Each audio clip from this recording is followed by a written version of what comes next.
Hey, and welcome to Fit Me Turo Fitness Podcast, a podcast for people who want to get no BS information about fitness and know that fitness is about so much more than losing scale weight. It's about feeling confident in your skin and empowered in your life. I'm your host, Turo Virta, personal trainer, strength and nutrition coach, and most of all, a husband of my beautiful wife, Miriam. Each week, my guests and me will give you some no BS fitness tips and motivate you to take action in your own personal fitness journey as we talk about nutrition, exercise, mindset, personal development, and executing in life with enjoyable but still effective strategies. If your goal is to look better, feel and be strong and experience transformation from inside out, you, my friend, are in the right place. Thank you for jumping in. And now let's jump into today's episode. So welcome back to the podcast, and today's episode is a really interesting one because we are going to talk about health from very honest, no nonsense angle. My guest today is Kristina Morros. Kristina is former critical care nurse and certified registered nurse, anesthetist, and she's the founder of Get Healthy or Get Dead. What I really appreciate about Kristina is that she brings together deep clinical experience with functional medicine, movement, and a real-world coaching. She's worked inside the medical system. She understands its strengths and its limits, and she's very clear about one thing. Surface-level advice is not enough if we want real health. Kristina's work focuses on root causes, things like gut health, hormones, stress, sleep, and movement, and helping people take responsibility for their health without fear, extremes, or blind trusts in systems that don't always serve them well. In this conversation, we talk about why so many people feel stuck despite doing everything right, why passive healthcare keeps people confused, and how movement, strength, and nervous system regulation play a much bigger role in long-term health than most people realize. Kristina, welcome to the podcast. I'm really, really happy to have you here. Thank you for inviting me, Tara. I'm really, really excited to be here. Yeah, this was some intro what I was actually writing down before we get into this episode. But first, tell a little bit about yourself, like just who you are, where you are living, just the normal things, and then we go to the actual topic. Yeah, sure. My name is Kristina Morros. I am a blogger on Substack, Get Healthy or Get Dead, and I've written a book, Get Healthy or Get Dead. My background is nurse anesthesia and critical care medicine, as you mentioned to your audience, and I've had experience working in the United States and in the Netherlands. I lived in the Netherlands for 11 years, and I was over there during the pandemic. And basically, my journey through I'm off all my dates, 2019 to 2026, actually currently has led me to where I am now. I kind of always knew that the health system had its flaws, but through that journey, kind of embarked on how deeply flawed the system was. And so I am a patient advocate.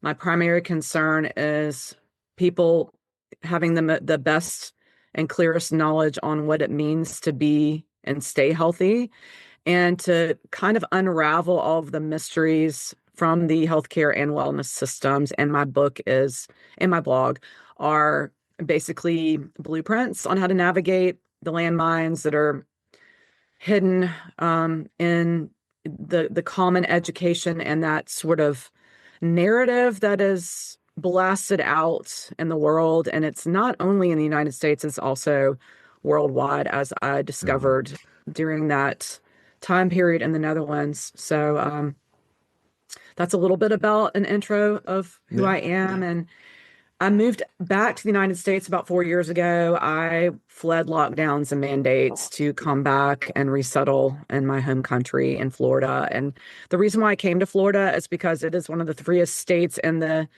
United States. There was maybe lockdowns for 2 weeks, and they really don't tolerate mandates. And rules and regulations that limit your personal freedoms. And so I appreciated that. My family is also here, so that's another reason why I moved back. Mhm. But I really enjoy living here with the nature and the water. It's fits right in with my love and drive for movement because I'm a competitive paddleboarder, and so Oh, no. water is a part of my life. Yeah. Tell me a little bit about your paddleboarder, how often you do, or like I have no idea. I want to know. That's interesting because it is so popular in Europe. Yeah, And no, it actually, is I know, yeah, but how to compete like that, I have you are competing with it or yeah. oh Yes, wow. I am. Yes, I was actually until last year. There was a race in Abu Dhabi. I couldn't travel to compete, but I was in the top 20 in four events, sprints, technical, 5 and 10K. Practice is a commitment, but it's also a passion and a love of mine. And a lot of people don't know what competitive paddleboarding is Yeah, because I'm one when of people them. yeah, when people think about paddleboarding, they think about getting out, relaxing, kind of, Yeah. chilling out on your board and just kind of looking around. And it is part of that. That's also, Uh-huh. we do that as well. But I have a custom carbon race board that's 14 feet long, 22 and a half inches wide. And Wow. that's kind of the typical equipment that we race on. I have a carbon paddle. And just to mention the brands really quick because they are so important. The brand that designed my paddleboard is from Florida, from Stuart, Florida, Flying Fish Board Company. The owner basically hand shapes his boards and they are custom for the client. He also has other boards as well, not just for racing. And my my paddle is also unique. It's by Quick Blade and it's called the Stingray and it has kind of a pizza shape to it. So it's a little different Mm. than a standard paddle, but equipment, skill, practice, your health of your body and your balance really matters in performance for racing, just like any sport. Yeah. So how does it like tell someone like me who have no idea how you are competing? Like what kind of races are you racing against time or how does it work? Because I have here where I do live here in Italy. Like of course I see people are going with the paddleboard, but they are just you go just maybe a little round and I have never seen any competition. Yeah, well, actually, in Italy this year is the ICF World Championship. I believe it's in Sicily, and I believe it's Okay. in November. So anyone interested in actually going to a race should definitely attend. It's fascinating. We compete with time and against each other. It depends on the type of race. When you're doing a sprint race, you're competing basically against your components. Usually it's 500 meters. So Mm. it's taking off the line and maintaining your speed. It's high intensity, very quick, type of competition. Then you have technical races, which are usually around buoy turns. And again, you're competing against time and your fellow racers. You're trying to get ahead of them, cut them off. And I mean, not Mm. like non-sportsmanlike, but you are using strategy to win the race. And 5K and 10K is basically time and against components. Drafting is a huge component in Yeah. longer distance races. And there are even longer races that are miles. There's actually a race in the Netherlands. Gosh, I'm blanking on the name of it right now. Sup11 City, that's what it's called. It's over 5 days, and Mhm. you have to compete a certain distance every day to advance further. You can also break it up into different days. My first race was actually a leg of that. It was 23 kilometers, and Wow. the most I've raced is 32 miles in Tennessee, but I'm not really a distance racer. I'm more of a sprinter and a technical racer. I enjoy, just basically taking off the line and exploding with speed and Nice. endurance, or not endurance, but speed and just basically that burst of energy to get off and perform. Oh, nice. Sounds interesting. So basically, there is all kind of different kind of things where you can compete, like sprints and longer races, or some technical aspects where you have a course, if I understood Yeah. correctly. So Yes, it's it's. super fun. I can't describe how much fun it is. And then to be able to travel and race and meet other racers and just have that community is also a huge part of Mhm. racing because It's worldwide, but it's a small community. I wish that it was in the Olympics because I would definitely try to Oh, compete to yes. be in the Olympics and my age group because I am 50 now. So my Wow. competition is somewhat smaller. So I have a little better chance than the 20 to 40 somethings who are Hmm. extremely athletic and fast. Yeah, no, makes sense. Makes sense. Awesome. So, because like you mentioned before, so you have worked in critical care and anesthesia, right at the sharp end of medicine. What was the moment for you where you realized that system was good at emergencies, but not at creating real health? Yeah, that's been a story that's slowly been unraveling, unraveling for years, but the pandemic was definitely a big red flag for me. And when I went to school, I was taught to always read studies and be on the top of your, um, basically be in the top of your clinical area to know the cutting edge therapies and but also look at the science behind them and look at the Hmm. structure of the studies. And so from the beginning, I was following the studies and tracking the COVID virus and just wondering what was it really an issue? Was what we were learning to treat the illness? And I just maintained my knowledge base on the basically the solving the mystery behind what was causing the illness and the issues. And so when I was in the unit and I was watching the treatment strategies for caring for individuals in the hospital and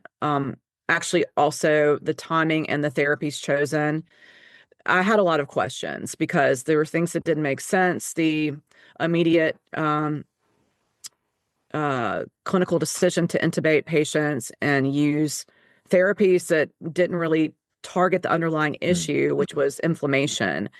And then watching the outcomes of the patients with the therapies chosen, they were dying, they were becoming septic and going into inflammation that was not being stopped, which was basically leaving them defenseless against the basically the chronic inflammation that was being created by the acute disease. And so personally, my family got sick and I went back to the United States to help heal my parents. And through that journey, became connected with a nonprofit that I then began working for over 3 or 4 years. I stopped working for them in 2024, but learning about how certain repurposed drugs and nutraceuticals and common sense things were the treatment for the virus. It was just a virus, just like any other virus. And Hmm. when I took that knowledge back to the units, I was shut down. That's a pattern that became more and more apparent when you would try to post something on social media. You were censored and shut down. A lot of people who were prescribing the repurposed drugs, their medical licenses were taken away. Wow. Families were basically denied access to their family members. Um, Police were called to enforce behaviors of the families when the families was just asked Wow. for treatment to help heal their family members. They were basically the members were escorted out of the hospitals by police. It was bizarre, and this was not just isolated incidents. The nonprofit I worked for, I was actually the clinical support. I was the front line access to Hmm. people who were reaching out for help, and we had hundreds of thousands of families reaching out for help for not only for access to the repurposed drugs, but also access to people who would write exemptions for injections. And this was also worldwide. We actually helped Hmm. change policy in countries and states about access to care. And it was an eye-opening experience and it's changed my life. I'm no longer practicing medicine in the hospital. I just can't. I have moral and ethical issues with how patients are treated, and I just can't walk in there like unseeing what I've Hmm. seen and unknowing what I've learned. And so I've taken that education and that intervention on my own to try to educate people, in a sort of patient-friendly, normal language, real-world knowledge way through the book and through my blog. Hmm. So when your brand name, It's an Instagram handle and everything is get healthy or get dead. Yeah. So it's very provocative. But what does that phrase actually mean to you?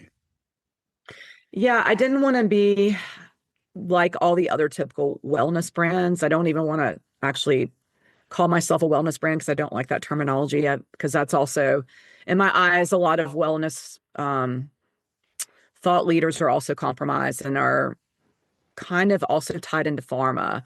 So I chose the title because it's important for people to take control of their own bodies and their health.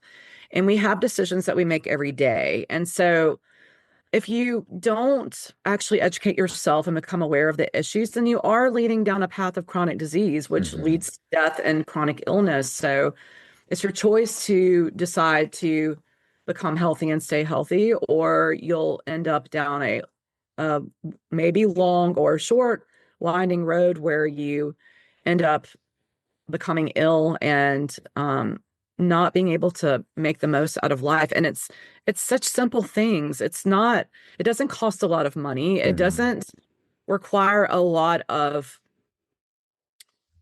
purchasing things to help support that behavior. It's mindset, it's commitment, it's educating yourself. And the fundamentals of my brand are basically balance, which would Hmm. include activity, sleep, stress reduction, nutrition, hydration. All those things are so interrelated with each other. And when I say nutrition, I'm not talking about over supplementing. I'm talking about making proper food choices. And even in that area, it's interesting to see how people really don't understand what actual good nutrition is. And even most recently, looking at the new food pyramid guidelines in the United States, it's a great step forward, but there's some hidden things in that, in those suggestions, like a cap on the fats. If you cap your daily intake of fat at 10%, that blocks out a lot of like meat proteins and Hmm. other healthy proteins, or sorry, healthy fats that you should actually incorporate in your diet. And it actually funnels people back into the behavior of eating things like seed oils and foods that aren't nutritionally sound, that might have lots of hidden ingredients to quote unquote make them healthy, but in fact they're not.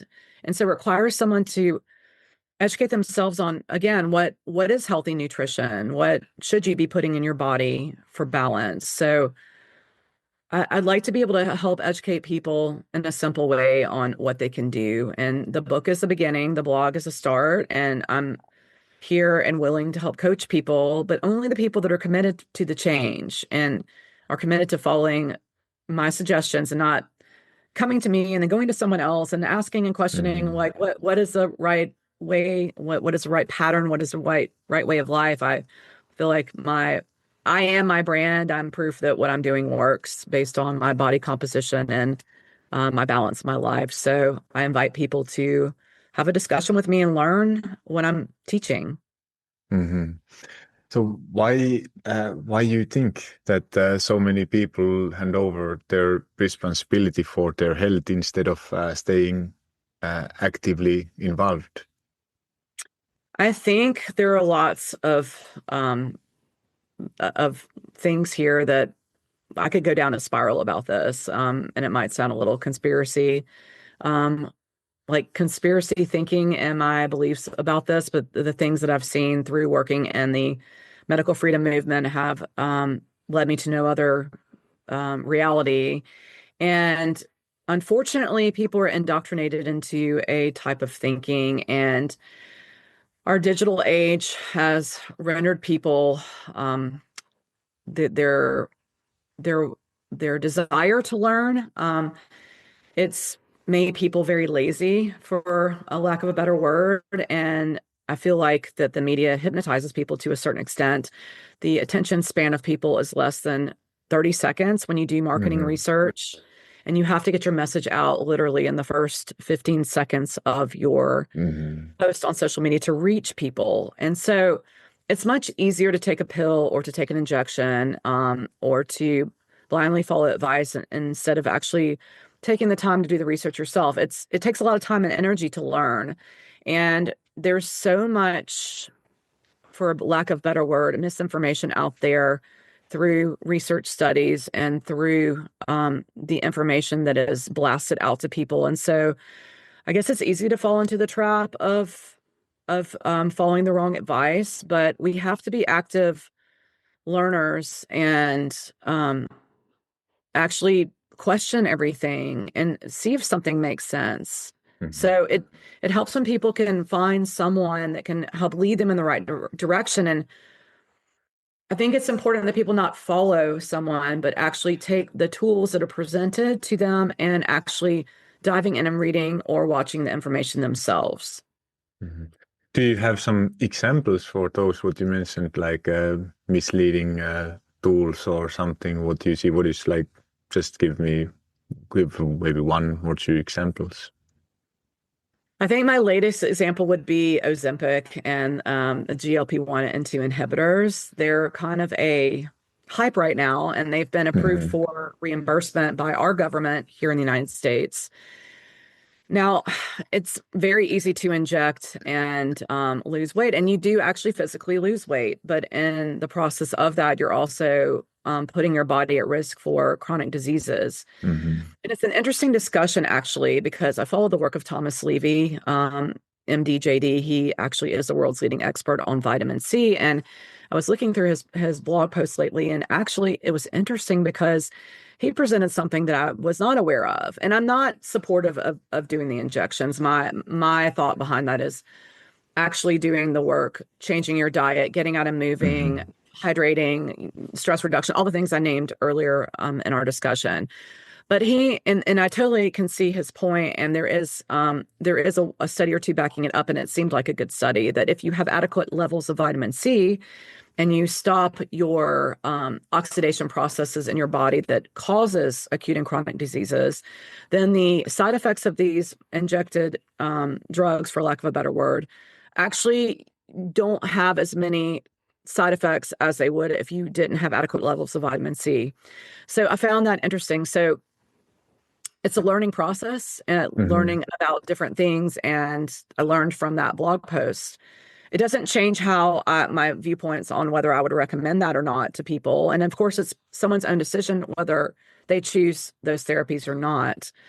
But it's interesting because through the popularity of the GLP-1 and 2 inhibitors, peptides have Hmm. become very popular. And I'm all about using peptides. I think they have wonderful Hmm. benefits for people. And in fact, I'm a big proponent of BPC 157 and TB4 frag or thymosin alpha. Those are great things to help with inflammation and help heal tissues. And so there's lots of other helpful peptides out there, but that's just one example of how something is hyped, and why it's hyped is because it's a way for the drug companies to make money off of people. Hmm. They're branded, and the government is now supporting the use of them being prescribed, and so it's a huge money making Hmm. scheme for those companies, and people are all in for it because they think that it's the way to get healthy.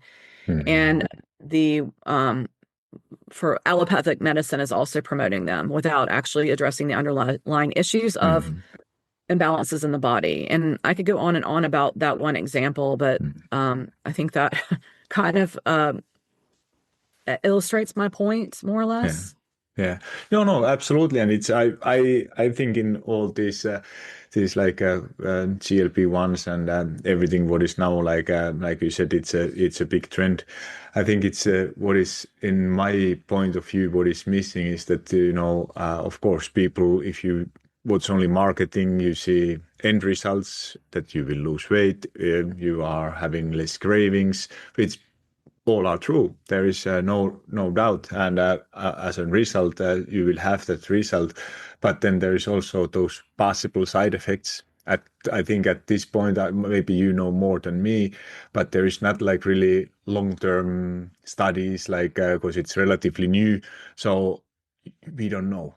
that there is Right. possible risks for everything, and then it's like that if you are someone who is thinking about taking those, like that there is always that good side, bad side, and possible risks. And what I feel that there is missing still, like that that would you be like the possible risks, and then what is it worth of it then, that you have a you might lose weight, or you will most likely, and then you have all these benefits, which is, of course, they are also benefits. If you are you have a lot of overweight, you end up losing weight, maintaining it. You don't have that food noise anymore. Yeah. It's those are huge benefits, but then there is also risk. So it's just that in every situation, I think that everyone should have enough information to make then decision if it's worth of it, worth of all those risks, possible side effects, what we don't know if there is, and then if it's worth of it. Like, cause if you keep doing the same way, there are, at least what I know, so many people who have tried kind of everything, but Hmm. couldn't find anything. And now with GLP-1s, or they finally found something which Yeah. them like change their health. So there Yeah. is good sides, but it's not only like that. It's either way. There is always like, in my point of view, that it always depends on each person, and I think more information we have, so everyone can make then uh, well-informed decision based on all Yeah. information. You touched on some good points there, actually, Turo. The long-term outcomes. So being a study subject, and because basically when you're researching a drug, phase one and phase two trials, those are the first steps in figuring out if something is dangerous or not. We don't have long-term evidence for the GLP-1 and 2s yet. The other thing you touched on, which I think is very important, is informed consent. That's a Hmm. patient's right. And a lot of times people are sold these therapies which without being told these side effects and long-term effects, or even if those long-term effects are known.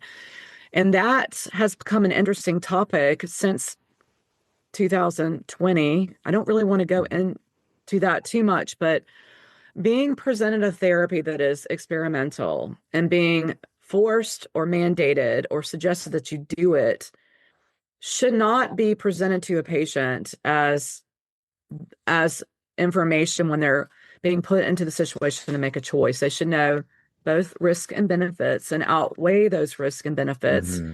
in the risk benefit ratio. So people are unaware that that is actually something that should be done every single time they choose to do a medical therapy or have a lab drawn or take a medication or anything. It's super important. And the other thing that I think a lot of people don't know about, and it's very important, is having your hormones balanced and choosing the right foods and having enough sleep do have an impact on if you retain weight or not, Hmm. especially with women. Thyroid imbalance, estrogen, progesterone, and testosterone imbalance, cortisol imbalance, melatonin imbalance. All of these things are vitally important, and whether you can lose weight or not. Also, your gut is a huge part of whether you're healthy or not. And Hmm. one of the things those injections do is they disrupt the normal gut flora, and that can also be a problem in losing weight is if you don't have that gut flora balance. So Hmm. those things are not often discussed in allopathic medicine, and you more or less get a discussion when you branch out and you choose a functional medicine provider or someone who is trained in functional medicine, because then the root cause of the issues are addressed. And then you start seeing a change in your body and in your health parameters. And I can't stress enough how important addressing those underlying issues is for everyone. Hmm. So what are some underlying issues? Because I know there are so many people who feel that they are doing like all the things right, but they still feel tired, inflamed, or unwell. Uh, what is from your experience? What are the most common root causes that get missed? Yeah, that's a really good question. I think the most basic thing, the most important thing in my um suggestions for getting on the right path is getting enough sleep is so important, Mm, and not having the TV on or being on your phone, because the blue light and like interrupts your sleep cycles. It's mhm, important to get out in the morning, to get early sunlight, or get out in the evening before the sun sets to get the appropriate rays of light to help set your melatonin and cortisol cycles. It's important to use red light therapy as an adjunct, which helps support the cellular processes in autophagy and also helps set your circadian rhythms, just like natural light. And I'm not saying substitute near infrared light for natural light. It's a good idea to use both. It's important to have regular patterns in your daily life. So not staying up too late, not sleeping in too late, unless there's different types of people and they have different cycles through their mhm, activities. So there are some people who are late morning people, but it's really important to maintain a rhythm and mhm, choosing the right foods to put in your body. So limit your processed foods, limit your sugar intake, and that includes fruits. You don't want to overly eat fruits that have a lot of sugar. And I don't want to go into the glycemic index here because that's also something was based on a very small study, but everyone responds differently to foods. And so it's really important to have a variety of foods in your diet and getting enough fats, getting enough proteins, and also addressing this on an individual basis because not everyone responds to foods in the same way. Having your gut checked, so having a GI map, it's a little bit of a pricey investment at first, but it gives you so much information about your body and how to correct those basic imbalances. You could have a parasite infection, you could have a yeast overgrowth. Those things are easily corrected, and it's not something you have to worry about long term, but it's just a simple thing that you can address. And hydration, it's so important to drink enough water and to I like to add salt into my water every day. It helps keep mhm, the salt in your bloodstream longer, so it allows the fluids not to pool into the periphery, and so that's really important for staying hydrated throughout the day. And be careful with hydration formulas that you use. A lot of them have hidden ingredients and processed ingredients, and I don't really think that it's a great idea to use fake sweeteners. I think there are some mhm, side effects with those as well. So getting in the habit of drinking purely water is a really mhm, good, healthy choice. And movement.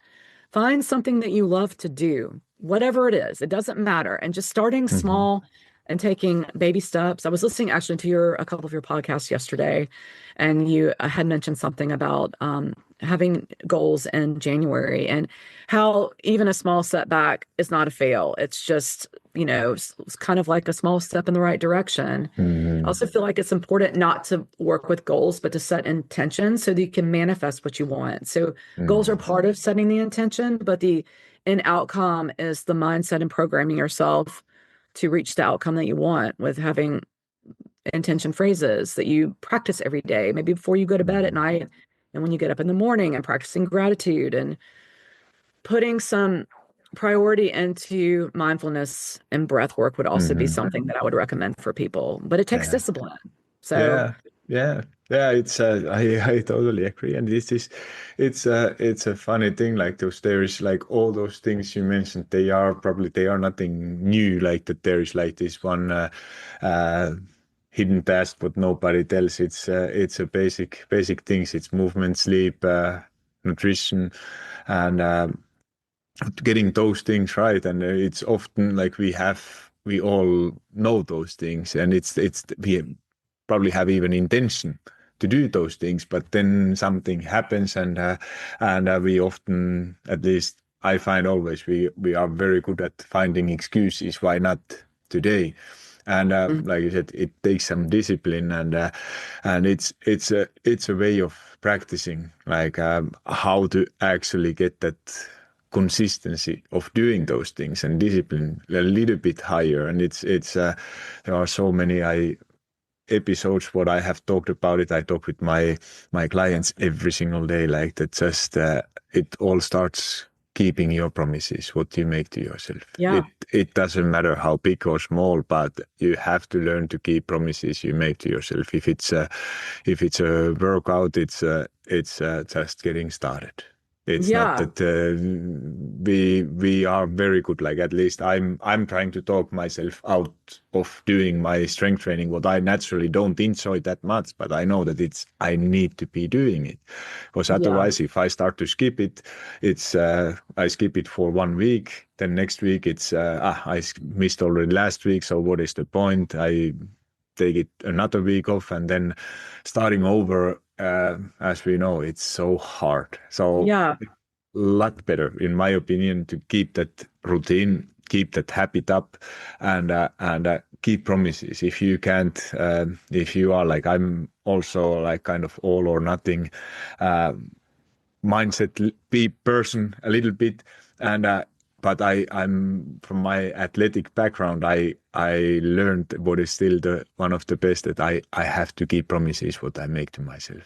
Like Yeah, but even I even you and I fall into that pattern though, right? I guess that's the important thing. Like maybe people look at you and I'm like, oh, they're like they're perfect, like they never do anything wrong. But I mean, like what you were saying, no. like it's January, it's cold. Like I haven't been on the water practicing in I don't know, 3 months. But like it's not that I'm not beating myself up over it though, because my body is telling me I need a break from paddling so I can come back with a force when season starts. Mhm. What have I been doing? I've been hiking instead. Have I been going to the gym as regularly as I normally do? No, I haven't felt like it. Like I just want to get Mhm. outside and move. But it's important to realize, well, first of all, gratitude is really important. Like you have to Mhm. be thankful for what you have because that sort of sets the tone for achieving what you want. If you Mhm. realize what you have and you can be Yeah. grateful for it and you set your intentions to manifest certain things that you want and but you start with a gratitude, it really brings you a step further. Yeah. So I think it's important that people realize It that is. even being a coach doesn't mean you're a perfect person. You know what I mean? No, no, absolutely, and I'm far from perfect, and it's a great point what you said, like kind of being grateful and gratitude what you already have, because we are most of us we are very good at telling if something what is going wrong, what is missing, but if you look if you learn to practice like gratitude, it's really looking around what is well, and that is a very important thing to do.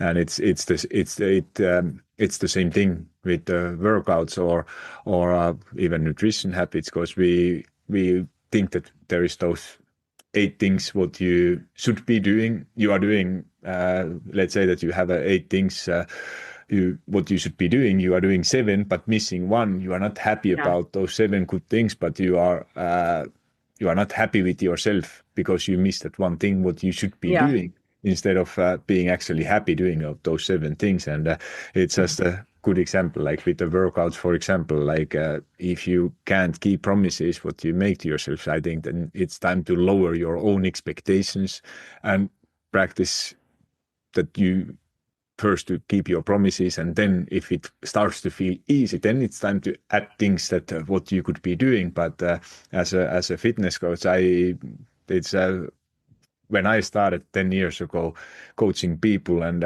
like you can imagine, people when they contact me, they are highly motivated. They say that now I start working with the coach. You know, I want to get all out of my money. I even pay money for that coach. So let's work out 5 times a week, because I want to get results fast. And more I do, faster those results are coming and better results I will get. But and in the beginning of my career, I was really happy. People, oh, whoa, this is now we have a really motivated one who want to work out 5 times a week. And in my beginning of my career, I was even programming 5 times a week workout. And then I realized that, oh, it took usually 2 weeks, if even 2 weeks. And then, you know, you were so sore, people were sore. I didn't hear anything anymore from them. They were just quitting. And then I was thinking, oh, in the beginning, I was thinking that, oh, it was just motivation was not there. They were not doing what I asked them to do. And then I realized that, no, that's my mistake. I should never let someone who is starting after a long break or without experience work out 5 times in a week. We start Yeah. with 2, maybe 3 times a week. but not more, because it's first that when you start to feel good, you are doing something, you keep promises what you make to yourself, and then if after first month even doing a bit less what you originally think, you are still thinking that, oh, now I could actually do more, then you can start adding things, but not from the beginning, like aiming for what is the ideal amount of exercise or nutrition Yeah. things what you should be doing. Yeah, for people who aren't used to, having choosing a healthy lifestyle, I think it's overwhelming in the beginning to pick something, one thing to work on at first. But balance is so important in movement. And I see with a lot of the people that I race with, there's a lot of people who are out with injuries. Mm, And a lot of them do CrossFit or they're just like very like all or nothing. Like I'm all or nothing too, honestly. But with my yoga background and with my I have a daily yoga practice, daily breath work, gratitude, all of that. That kind of keeps mm, me more realistic about my goals. So, like probably I'm not, I mean, just for an example, someone who is all or nothing would be forcing themselves in my situation to get out in the water even though I don't feel like it. And, mm, there's a reason why you need to take breaks and why you need to stretch and why you need to have days where you're maybe not where you might eat chocolate or there might be a day when you're out at a party drinking some alcohol. It's really important to have that balance. And for athletes, it's really important to take breaks and stretching is so important and hydration is so important. And especially for athletes who are middle age, it's really important to have your hormones checked because you are more prone to injury when your hormones are out of balance. And for men who mm, are doing testosterone injections, they are at a higher risk of Achilles tendon rupture, which is interesting. I read mm, a study about that. And a lot of middle-aged people who are all or nothing, they do CrossFit, and a lot of CrossFit trainers don't practice stretching or force an off day. So mm, it's really important that people, new and seasoned athletes, do realize how important balance is. And a true athlete and a true winner does know what balance is and why it's important. And it's also important when going into a competition to not go in with the end goal of being on the podium. I think it's more important to go into an event with the purpose of having fun and being social. And if the end result is being on the podium, that's great. But if it's not, it's no reason to beat yourself up and it's not a fail. Like, you know what I mm, mean? Like and especially if, because being healthy is not a sprint. It's not a sprint. It's like an endurance race. Like it's a mm, commitment for long term. All the choices you make and all the food you put in your body. Every time you choose a soft drink over water or an energy drink over water, it's that those little bitty things are what puts you in on down the road further to having a better quality of life. And that's what we want. We want to have a high quality life where we're not impeded by movement, where we're not crippled, where we're not obese that we can't move, that we can't breathe because our lungs are shot. Like there's so many reasons why you want to maintain a healthy life. And it doesn't mean giving up things you love either. mm. It just means making 75% good choices out of 100, I would Yeah, say. no, that's pretty good ratio if you are able to do that. And in the end, you are some of your decisions. Um, but there's one thing what I wanted to touch still before we're going to wrap up, and it's about stress and nervous system in the modern life. Because stress and nervous system regulation come up a lot in your work. So Yeah. why are these still so underestimated in health conversations? I think because everything is dominated by digital. Like AI is, gaining speed and people are constantly stimulated. Like in America, we have TVs on all the time. Like Mm, and pharma commercials, all that stuff, that's a whole other conversation. But like I noticed even living in Europe, you would go out to a bar restaurant and there would be no TVs. You'd sit on a terrace and you would actually talk to mm, people. There's a lack of human connection nowadays. And I think mm, that the overstimulation, the lack of human connection, and the need to because of economics or whatever, people are forced to go, go, go all the time. So it is very important to unplug, and it's very important to prioritize things that would reduce your stress. And I don't mean everyone needs to sit down and do yoga or do breath work or whatever, go to a singing bowl session or whatever. But Mhm. there are ways to de-stress. And one example, well, a couple actually, golfing is a great way to de-stress, or Mhm. hiking, or Yeah. just getting out and being away from digital for a little while. Mhm. Because it really will change your circadian rhythm, and it's important to regulate the nervous system because Yeah. it allows you to handle the daily trials and tribulations with more success. And Mhm. um, it's just kind of like going to the gym too. Like you just have to, again, with discipline, prioritize your time and plug in these unplugged moments. And they don't have to be Mhm. forever. It can be, I mean, you could do breath work for maybe 5 minutes out of your day, a 30-minute hike. I mean, my Mhm. daily yoga routine is literally 10 minutes. It's Mhm. not something involved where I have to like set aside 2 hours of my day to devote my time to it. It's Mhm. literally my startup is 30 minutes of devoting to breath work, gratitude, and yoga to keep my body flexible. Mhm. Flexibility, by the way, is a priority for survival. If you're not Mhm. flexible, you end up injuring yourself. And so Oh mental yeah. flexibility is also practicing mindfulness, which goes back to stress reduction and vagus regulation. So Mhm.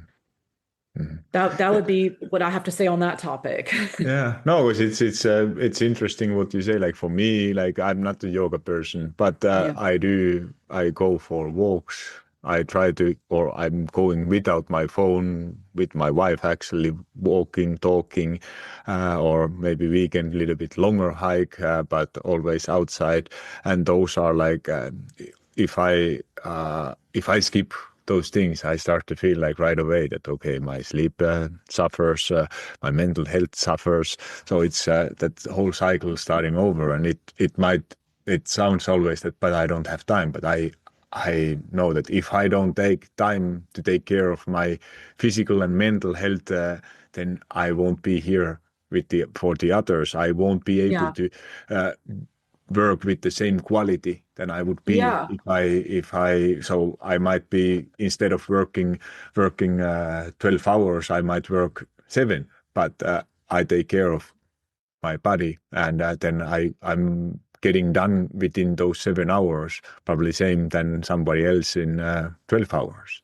Yeah. It's important to maintain yourself first. That it's not being selfish. Like you have to prioritize your own health so you can be there for your loved ones and for your Yeah, kids and for your colleagues and for your projects. yeah, Like it helps with creativity too if you have to unplug to maintain that yeah, for content creation and for just work in general. yeah. I agree. Like, and being outside is so therapeutic. Just like the fresh air and just being out in nature and seeing green. Green's Hmm. heart chakra. It's a foundation for love. Like it's Hmm. connecting with animals even. And I don't know. There's just something about being in the woods that's so therapeutic. And Hmm. I am a beach girl, but like, and Hmm. being on the water too. My gosh, like being out there and seeing all the types of wildlife that you see when you're on a paddleboard, it's amazing. Sharks, Hmm. dolphins, turtles, Oh. jellyfish, stingrays, everything where I live. I live in the most beautiful place ever. Hmm. And I'm so grateful for the times that I do have when I have those moments on the water. And surfing Hmm. is great too. Catching a wave and actually riding a wave for a moment, even doing Hmm. that for 30 minutes is the most therapeutic thing in the world. Hmm. But then about nervous system still, like, because I know there are so many people asking some often, like, it's a good question, like how you would explain nervous system health to someone who thinks that health is only about food and exercise. Yeah, that's a good question because it's kind of an abstract thought if you're not medical. Yeah. But basically, our body is made up of the spinal cord and peripheral nerves, and they're all over the body. And you have, when someone is stressed, then your brain is firing off lots of signals to your body. And it's not just movement signals, it's also emotions. And so when your body is not in balance and your brain fires those off and doesn't like decompensate those firing off frequencies. So you're in this constant state of overstimulation, which also Hmm. triggers your hormones and your neurotransmitters. And so when you can't decrease the level of those and get them back in balance with a negative like feedback loop to put everything back in balance, and everything's tied, all the systems are tied together, which I'll talk about next. But if you don't have the proper adjunctive therapies and mindset in place, and your brain and your nervous system fire off without a break. And so you're just it starts triggering disease. It triggers imbalance in the bodies. We actually make the most serotonin, which is a neurotransmitter, which causes you to be calm and happy. We make the most in the gut. So Mm. all of these nervous system regulation, deregulation is actually tied in the gut. The gut controls everything. So, and it all goes back again to making the proper food choices, hydration, sleep, and nutrition, because not taking in proper foods and taking in processed foods and sugars actually also causes that nervous system, that sort of overstimulation from the firings of the sugars in the body. So it's an interesting idea, and it's one that actually requires a like in-depth discussion with people who are interested in becoming healthier. And that is why it's so important to make sure that you make time in your schedule to address that issue. Because if you don't, you're just basically going to continue to, your body will continue in those processes without stopping the cause of the problem. Hmm. Hmm. Awesome. There was so much information. So, if I want to end this with some practical takeaways. So, if someone is listening and feeling overwhelmed and doesn't know where to start, what are like, because there were many things we touched, what would be your 2 to 3 foundational things you would focus on first? That's such a hard question always, because I want to just say focus on everything. But I think the most important thing to get in line first is your sleep wake Hmm. cycle. Because I think once you do that, you start clearing up some emotional issues when you have good rested sleep. And when I say sleep, I mean without all the electronics, like literally making yourself go to bed on time. And you can do breath work or sound therapy to help, stop you getting like to stop the nervous system stimulation to prepare yourself for bread. For bed. Um, you want to start doing that within 30 minutes of going to sleep, and you want to not eat close to when you go to bed. So I would say that would be number one. And number two would be hydration, focusing on taking in um, water and hydrating elements that actually support the cells. So not choosing energy drinks and Hmm. sodas is like the second most important thing to start. The movement and everything else will come later. I feel like your body needs to be in a state of rest before you can even seriously address the other things. Although movement does help with sleep as well. So that would definitely be my third tip. And it doesn't have to be anything extreme. It can just be starting with walking, just Hmm. walking. Anyone can walk. Well, I shouldn't say anyone can walk. Some people can't walk, but starting with a basic movement, even if it's just, if you can't walk, maybe doing some arm exercises every day, Hmm. just to get something going, Hmm. even wrist or finger movements or something like that, head rolls Hmm. even. Um, Hmm. and breath work would factor into that as well. I think that's more than two tips, but That, I feel like that's they all tie in together, so it's really hard to Yeah, say what to do I know, first. but it's that's the task that because even they are like we talked earlier, like there that there is so many things you should be doing, but Yeah. it's better to start with 2, not more than 3 things, and then once these become habits, then it's time to add things, but not trying to get because then you are what you are. You are overwhelmed again and end up like Yeah. most of people end up doing nothing. So, thank you so much, Christina. Is there where people can find you? Feel free to share everything, how to connect with you, where to find you in social media, anything you want. Yeah, I can be found on most social media networks at Get Healthy or Get Dead, including Substack. On X, I believe I'm Healthier Dead at Healthier Dead. And if you're interested in having a personalized coaching session, you can book a consultation, a free consultation, 15-minute consultation on KristinaMorros.com. Mhm. Awesome. I will put all these Kristina's links on the show notes, including her website and where you can find her the book and Substack. So, as always, if you found this episode helpful, please share it with someone who needs to hear it and leave a review. Those 5-star reviews, they really help the podcast to reach more people. So, thank you so much for listening and talk to you soon again.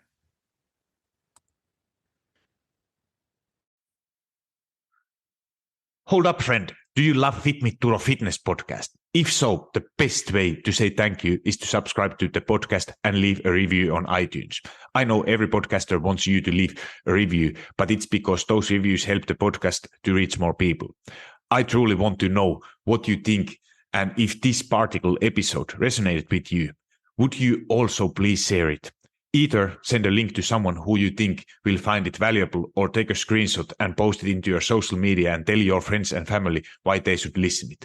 Make sure you tag me so I can hear your feedback and give you a little love. And if you aren't already following me on Instagram or TikTok, that's the perfect time to hit that follow button. Thank you for being here and listening to Fit Me to a Fitness podcast.